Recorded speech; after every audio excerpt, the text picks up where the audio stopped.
देखिए, आज भारतीय जनता पार्टी विधायक दल की बैठक यहाँ नेता प्रतिपक्ष पूर्व मुख्यमंत्री श्री जयराम ठाकुर जी की अध्यक्षता में संपन्न हुई। बैठक में बजट सत्र को लेकर रणनीति बनाई गई और जैसे कि परंपरा है,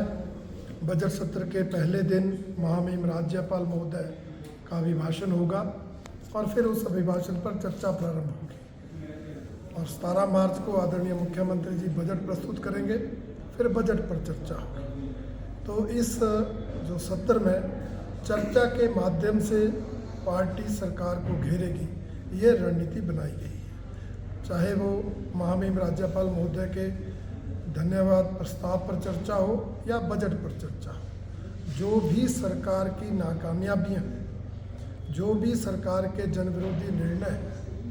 जो भी सरकार के भ्रष्टाचार के काले कारनामे हैं, उन सब को प्रमुखता के साथ एक तो सदन के अंदर उठाया जाएगा। दूसरा, हर विधायक अपने विधानसभा क्षेत्र में जो अन्याय, जो भेदभाव सरकार कर रही है, उस अन्याय और भेदभाव के मुद्दों को भी प्रमुखता से जोरदार ढंग से विधानसभा सत्र के अंदर उठाएंगे। सरकार ने जो गारंटियां दी थी, जिन गारंटियों को देकर सरकार में आए हैं, सत्ता में आए हैं, उन गारंटियों को अभी तक पूरा नहीं किया है। उस पर भी हम सरकार को हर दृष्टि से घेरने का प्रयास करेंगे और सरकार को बैकफुट पर खड़ा करेंगे। इसके अलावा जो सरकार की अकर्मण्यता है, जिस तरह से प्रदेश को आर्थिक दिवालियेपन के कगार पर इस सरकार ने खड़ा किया, आज ये सबसे बड़ा मुद्दा है। 2 साल में विकास कार्य ठप है, जनहित की योजनाएं बंद हैं, यहाँ तक कि बुढ़ापा विधवा पेंशन तक भी लोगों को नहीं मिल रही। सरकार कर्मचारियों को समय पर वेतन और सेवानिवृत्त कर्मचारियों को समय पर पेंशन देने के में भी विफल रही है। आज प्रदेश की आर्थिक स्थिति इतनी बिगड़ चुकी है कि सरकार केंद्र सरकार की योजनाओं का आया हुआ जो पैसा है उसको तनख्वाह देने में यूज़ कर रही है और मंत्रियों तक से अपनी सरकार की योजनाओं को चलाने के लिए पैसा मांग रही है। ऐसी आर्थिक दुर्दशा आज तक हिमाचल प्रदेश के इतिहास में नहीं हुई और मैं ये मानता हूँ,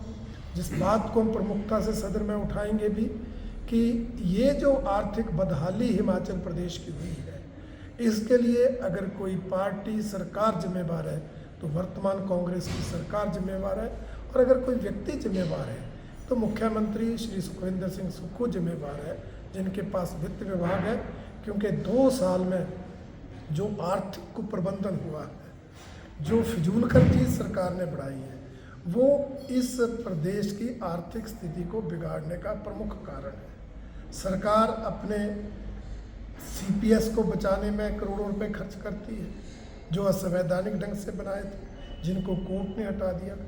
और यहाँ तक कि आज उनकी सदस्यता बचाए रखने के लिए भी करोड़ों रुपए वकीलों पर खर्च किए जा रहे हैं। यही नहीं, आप देखेंगे मुख्यमंत्री सहित मंत्रियों के कार्यालयों की शानो शौकत बनाने के लिए भी करोड़ों रुपए खर्च हो रहे हैं। इस तरह बहुत से मुद्दे हैं जो आर्थिक कुप्रबंधन और फजूल खर्ची के कैबिनेट रैंक के चेयरमैनों की फौज खड़ी की है और उनको मानदेय की बजाय लाखों रुपए उनकी सुख सुविधाओं पर लुटाए जा रहे हैं। ऐसे सब मुद्दों को उठाकर हम इस बजट सत्र में, क्योंकि बजट सत्र है और प्रदेश की आर्थिक स्थिति से रिलेटेड है, इसलिए इस सत्र में आर्थिक जो कमियां इस सरकार की है उसको लेकर सरकार को कटघरे में खड़ा करेंगे।